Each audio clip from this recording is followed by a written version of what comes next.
нанесен ракетный удар. Это был откровенный кровавый теракт, который унес. Presiden Rusia Vladimir Putin memperingatkan Amerika dan NATO pihaknya tidak akan tinggal diam melihat Amerika dan NATO menambah personil militer di perbatasan. Putin memperingatkan operasi militer khusus ke Ukraina dalam rangka menjaga kedaulatan Rusia dan akan melakukan hal sama lagi jika kedaulatan negaranya terancam oleh pihak lain.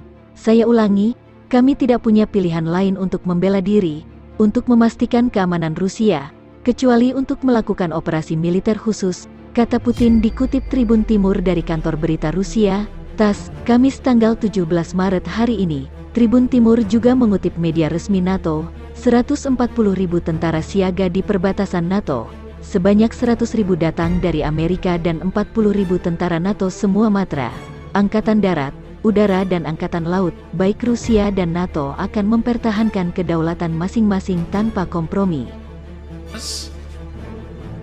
Moscow should be in no doubt. NATO will not tolerate any attack on Allied sovereignty or territorial integrity.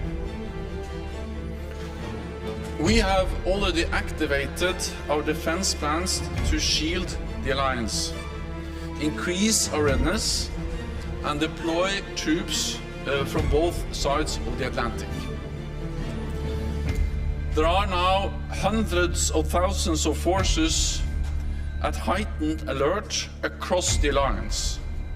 100,000 US troops in Europe and around 40,000 troops under direct NATO command, mostly in the eastern part of the alliance.